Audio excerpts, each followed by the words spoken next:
Ecclésiaste. Chapitre 8.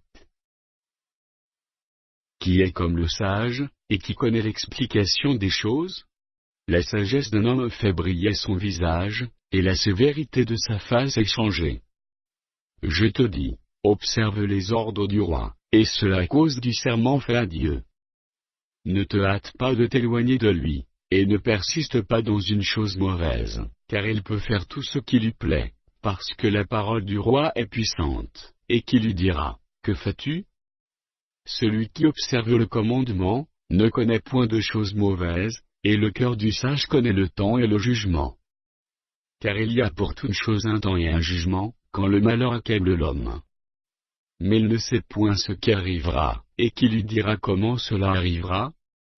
L'homme n'est pas maître de son souffle, pour pouvoir le retenir, et il n'a aucune puissance. Sur le jour de la mort, il n'y a point de délivrance dans ce combat, et la méchanceté ne saurait sauver les méchants.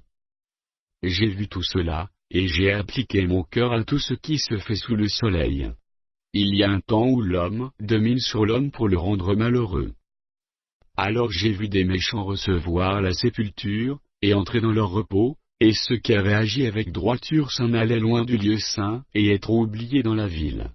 C'est encore là une vanité. Parce qu'une sentence contre les mauvaises actions ne s'exécute pas promptement, le cœur des fils de l'homme se remplit en eux du désir de faire le mal. Cependant, quoique le pécheur fasse 100 fois le mal, et qu'il y persévère longtemps, je sais aussi que le bonheur est pour ceux qui craignent Dieu, par ceux qui ont de la crainte devant lui. Mais le bonheur n'est pas pour le méchant, et il ne prolongera point ses jours, pas plus que l'ombre, parce qu'il n'a pas de la crainte devant Dieu. Il est une vanité, qui a lieu sur la terre, c'est qu'il y a des justes, auxquels il arrive selon l'œuvre des méchants, et des méchants auxquels il arrive selon l'œuvre des justes.